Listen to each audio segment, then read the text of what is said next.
Hello everyone, Radhe Radhe friends. Welcome है आप सबका आज के हमारे न्यू ब्लॉग में। कैसे हैं आप सब? आई होप आप सब बढ़िया होंगे, स्वस्थ होंगे, मस्त होंगे, अपने अपने कामों में व्यस्त होंगे। तो मैं भी इस टाइम तो ठीक ही हूँ अभी। और हो चुका है एक नए ब्लॉग की शुरुआत। तो यहाँ तक का ब्लॉग आप लोगों ने देखा था, ये उसके आगे का ब्लॉग है। तो पूजा करने के बाद से मैं आ गई थी किचन में, और दाल मैंने रख दिया था, चाय और दाल एक तरफ रख दिया था। उसके बाद से मैं नेनुआ की सब्ज़ी बनाऊंगी, तो ये कट कर लेती हूँ। तो फ्रेंड्स, आज मैं आप लोग से कुछ इस टॉपिक पे बात करना चाहते हैं। देखिए, जैसा कि हम लोग जो हाउस वाइफ हैं, या मतलब हाउस वाइफ ही नहीं, कुछ वर्किंग वाइफ है ना, उनके साथ भी ये प्रॉब्लम है।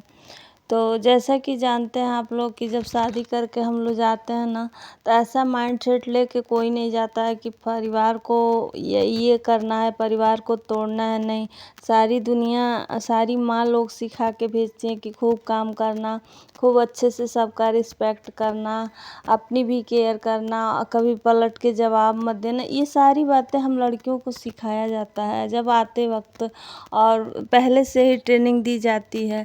लेकिन कुछ लगभग सारी लड़कियां इस चीज़ को फॉलो भी करती हैं।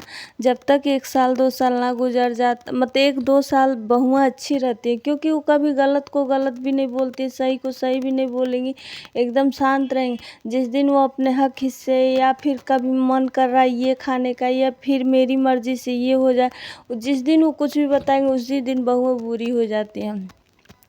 तो मैं सारे परिवार की बात नहीं कर रही हूँ, मैं कुछ परिवारों की बात कर रही हूँ। कुछ परिवारों में तो बहुओं को बहुत अच्छे से रखा जाता है, और उनकी हर चीज़ सुनी भी जाती है, और उनका वाला होता भी है परिवार में। लेकिन कुछ घरों में ऐसा होता है कि आज ही मेरे पास एक कमेंट आया है, पीहू राव करके, वो नई सब्सक्राइबर जुड़ी हैं।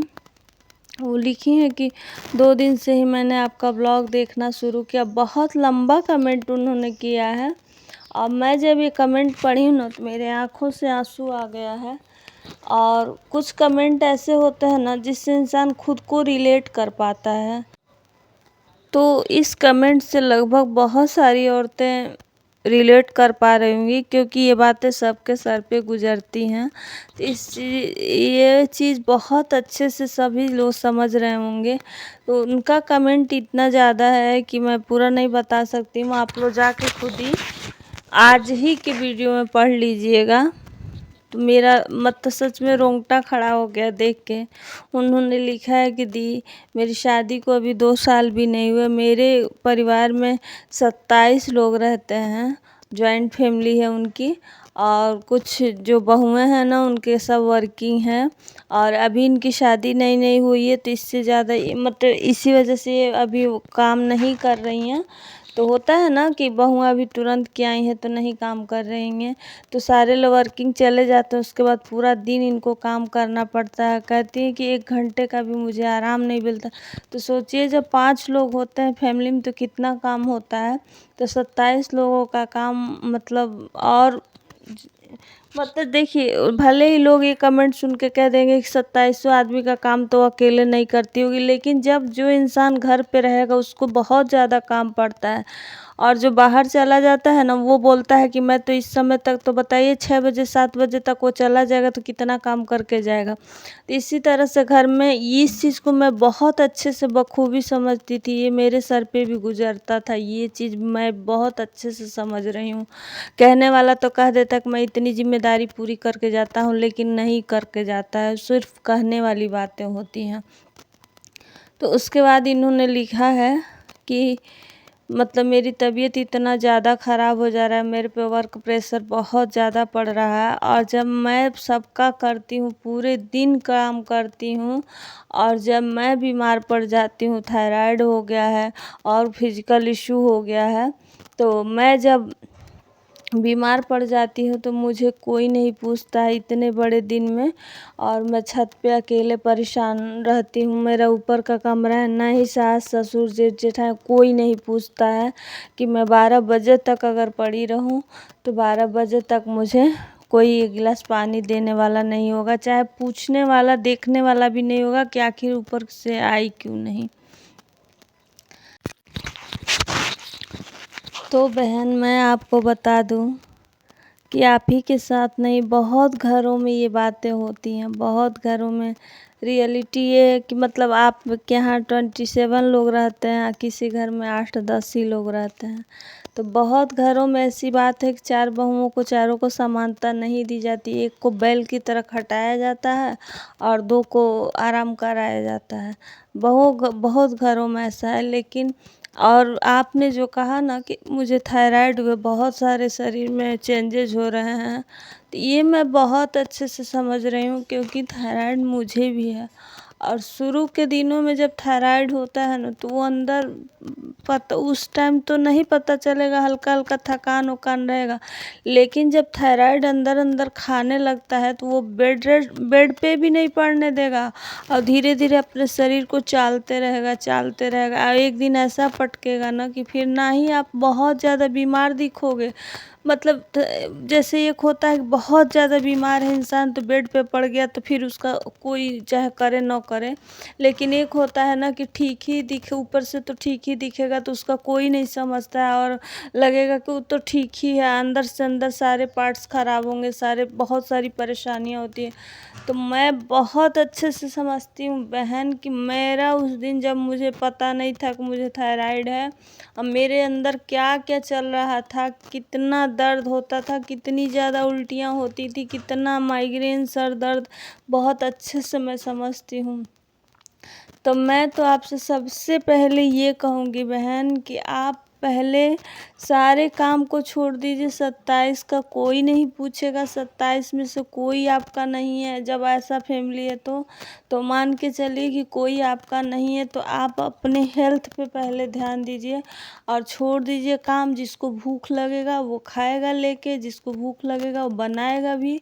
ये चीज़ जैसे आप जूझ रहे हो, ऐसे मैं भी कभी जूझा करती थी इस चीज़ से। लेकिन कभी कभी चीज़ों का जब अंत हो जाता है, तो एक दिन अच्छा समय भी आता ही है। जब कहते हैं ना, जब पानी सर से ऊपर हो जाता है, तो एक न एक दिन सबका अंत होता है। तो वैसे आपका भी एक दिन मत सारे आप के भी अच्छे दिन आएंगे। लेकिन उससे पहले आप अच्छे दिन के वेट में अपना शरीर मत खराब कीजिए। पहले सबसे पहले आप डॉक्टर से कंसल्ट करिए, डॉक्टर को दिखाइए, रिपोर्ट दिखाइए अपना। और जो दवा, जो खाली पेट की दवा होती है सुबह का ना, वो रेगुलर लीजिए। आप रेगुलर लीजिए और उसके आधे घंटे तक पानी चाहे कुछ भी मत पीजिए। रेगुलर बहन देखिए, दवा खाना बहुत ज़रूरी होता है। आप अगर दवा कंटिन्यू खाओगी तो हो सकता है 1-2 महीने में आराम हो जाए आपको। धीरे धीरे आराम होता है। जिस दिन आपका थायराइड अच्छे मतलब बराबर लेवल का आ जाएगा, जितना होना चाहिए ना, तो पक्का है आपको आराम लगेगा। आपको मतलब बहुत ज़्यादा संतुष्ट हो जाएंगी। तो प्लीज़ आप दवा मत छोड़िए। और देखिए, काम करते करते खट जाएंगी। ऐसे परिवार में ना आप गला भी काट के दे देंगी तो भी कोई आपका होने वाला नहीं है। तो बेहतर है कि आप अपने शरीर पे उतना ही काम कीजिए कि जितना आपसे हो पाए। तो काम करते करते एक दिन इंसान होता है ना, माइंड सेट करके आता है कि चलो भाई, हमारे घर कोई नहीं कर रहा, हम ही करेंगे, सब लोग खुश रहेंगे। लेकिन ये गलत होता है। आदमी वहाँ जब कुछ समय काम करते करते शरीर अपना बर्बाद कर लेता है ना, तो उस दिन रियलाइज़ हो जाता है कि हाँ, हमारा इस समय कोई नहीं है, मैं अब नहीं करूँगी। ऐसे थक जाता है इंसान। पता नहीं कैसे लोग होते हैं, मुझे समझ में नहीं आता। घर में एक आदमी बीमार पड़ रहा और सब जश्न मना रहे हैं, उसको कोई पूछने वाला नहीं। जो बहू सुबह आपको बेडरूम में चाय ले ले जाकर दे रही, अगर वो एक दिन बीमार पड़ जा रही है, तो क्यों नहीं उसको किया जाता, क्यों नहीं उसको पूछा जाता। और जो ये ऐसे हस्बैंड होते हैं, उनका तो बहुत दुर्दशा होता है, क्योंकि परिवार के लिए अपनी बीवी को छोड़ते हैं। वही बीवी लास्ट में उनका साथ निभाती है, जो कि पूरा घर जब साथ छोड़ देता है ना, तब उसका निभाती है। और ऐसे सास हो या घर के सभी मेंबर हैं ना, उसके बाद देखिए, पहले बहू को इतना प्रताड़ित कर देते हैं लोग कि हाँ, और उसके बाद जब वो डाइवर्ट हो जाएगी, जब वो चेंज हो जाएगी, आप ही के लहजे में आप ही को जवाब मिलेगा, या आप ही के करतूतों के हिसाब से वो भी चलने लगेगी ना, तब कहेंगे लोग कि बहुएं पूछ नहीं रही हैं, तब बहू खराब है। अरे जब वो डेली कर रही है तो उसके फिजिकल इशू को देखिए। अनमैरिड होता है आदमी तो शरीर में जान होती है, स्ट्रांग रहता है। हम ये नहीं कह रहे हैं कि मैरिड के बाद नहीं रहता है, लेकिन फिर भी मैरिड होने के बाद बहुत सारी चीज़ें चेंज होने लगती हैं। अब बताओ, थायराइड है, उसके बाद बच्चे का प्रेशर है, बहुत लोगों को तो थायराइड में भी कंसीव कर जाता है। लेकिन बेहतर है, देखो आपको नहीं कंसीव हो रहा है तो अभी आप भगवान के लिए शुक्रगुजार होइए, क्योंकि देखिए थायराइड में बच्चे पे बहुत ज़्यादा इफेक्ट पड़ता है। तो हो सकता है आपके जीवन में कुछ अच्छा लिखा हो, तो आप इस समय ना कंसीव हो तो ही बेहतर है। आप अच्छे से ट्रीटमेंट ले लीजिए, फिर कंसीव अगर हो तो बढ़िया है। लेकिन बच्चे के लिए तो सब भूखे मरे जाते हैं, लेकिन कोई उसके अरे शरीर बहू रहेगी तभी तो बच्चा होगा, बहू ही नहीं रहेगी तो बच्चा कहाँ से आएगा।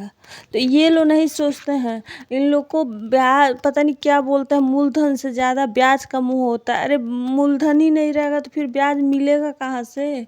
तो ऐसे लोगों को पता नहीं कैसी सोच होती है कि जिस दिन हम बीमार पड़ जाते हैं मुझसे कोई बात नहीं करता है, कोई ऊपर झाँकने नहीं आता है।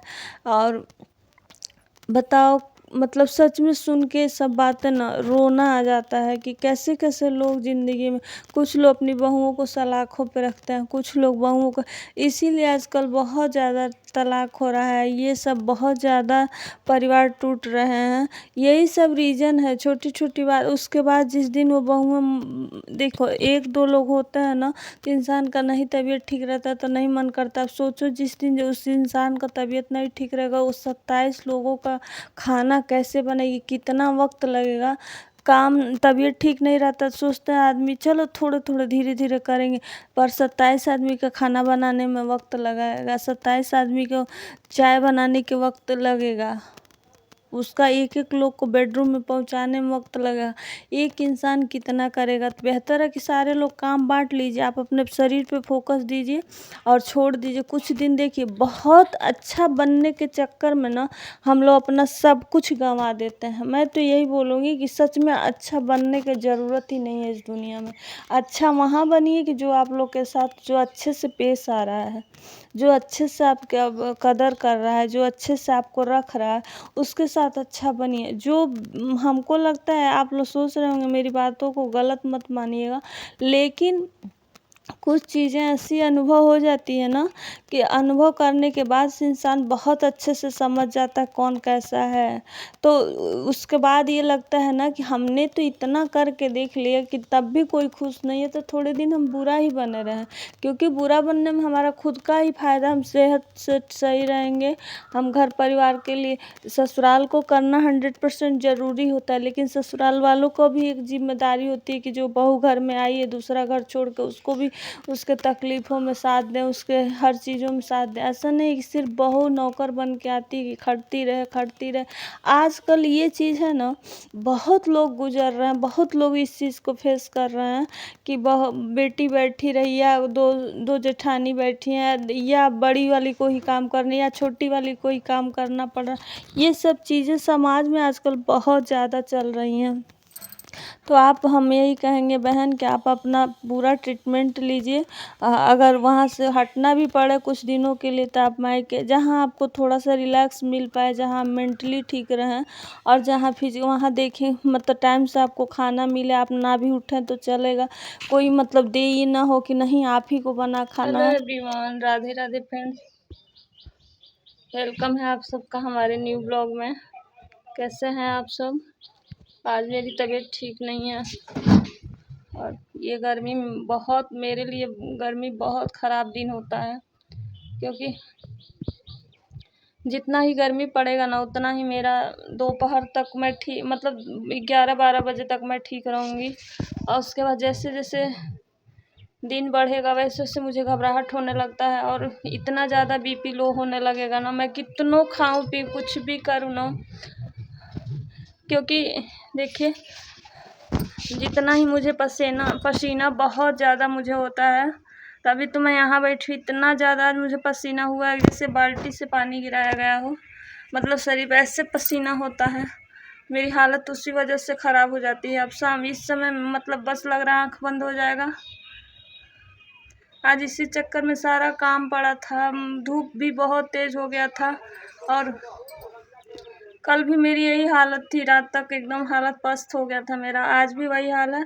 इतना भी मैं नमक ग्लूकोज पीऊँ, नमक पानी चीनी पी, मतलब कुछ भी ग्लूकॉन डी पी, कुछ भी पीऊँ, जितना ही मेरे शरीर से पसीना निकलेगा उतना ही मुझे वीकनेस होता जाता है।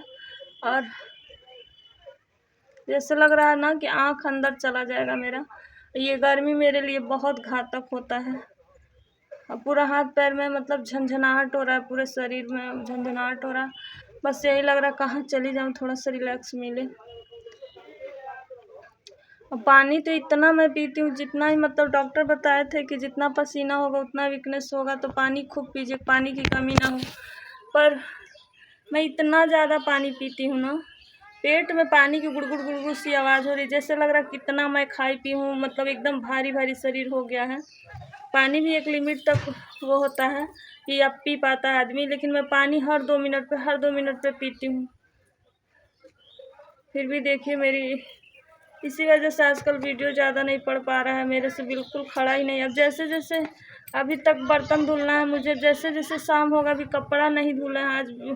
आज तो बहुत ज़्यादा गर्मी थी, 11 बजे मेरा एकदम हालत पस्त हो गया था। बस थोड़ा सा बैठ के कपड़ा प्रेस की हूँ कि पतिदेव का कपड़ा ज़रूरी है और कभी ठिकाना नहीं है। इसी वजह से मैं सोची हूँ कि आखिर बैठ के भी नहीं अच्छा लग रहा, तो लाओ करें, पंखा के नीचे रहेंगे कम से कम। अगर आप सब लोग में से किसी को पता होगा कि इसका कोई निदान है तो आप बताइएगा। इस मतलब ज़्यादा पसीना हो उसको क्या, मतलब उसके लिए क्या कर सकते हैं। मुझे बहुत ज़्यादा गर्मी है। पहले तो मैं बर्दाश्त कर लेती थी गर्मी, लेकिन अब 4-5 साल से तो मुझे बिल्कुल नहीं बर्दाश्त होता। ऐसे ही मेरी तबीयत तो ख़राब हो जाएगी। चलिए अब चलते हैं, धीरे धीरे बर्तन धुलेंगे। जैसे लग रहा है आँख से कुछ भी दिखाई नहीं दे रहा है मुझे। सुबह मुझे कोई प्रॉब्लम नहीं होती, सुबह मैं ठीक रहती हूँ। जब तक ठंडा रहेगा तब तक मैं ठीक रहूँगी। 12 बजे के बाद जैसे पसीना आता जाएगा अब शरीर से ना, मतलब 10 से 11 बजे तक भी कुछ हद तक ठीक रहेंगे। लेकिन जैसे गर्मी बढ़ना शुरू होगा वैसे मेरी हालत, हर साल यही हो रहा है मेरे साथ। पता नहीं क्यों मुझसे ऐसा हो रहा है। बस ये लग रहा है कितना ढीला ढाला कपड़ा, मतलब देखिए ब्लाउज भी बहुत ढीला है मेरा, फिर भी चल रहा है। ऐसे ही होता है ना, तो कभी हम सूट पहनेंगे तो गर्मी लगेगा, तो कभी नाइटी पहन लेंगे, ऐसे बेचैनी होता है मुझे। चल रहे हैं, बर्तन धुल के खूब अच्छे से पहले नहाएंगे। बिल्कुल खड़ा ही नहीं होया जा रहा है। और मैं आगे के कमेंट का जवाब आपके आगे के वीडियो में दूंगी, तो आप घबराइए नहीं, दवा लीजिए, स्वस्थ रहिए और आगे डॉक्टर से मिलिए। तो मिलते हैं नेक्स्ट ब्लॉग में एक अच्छे से ब्लॉग के साथ। राधे।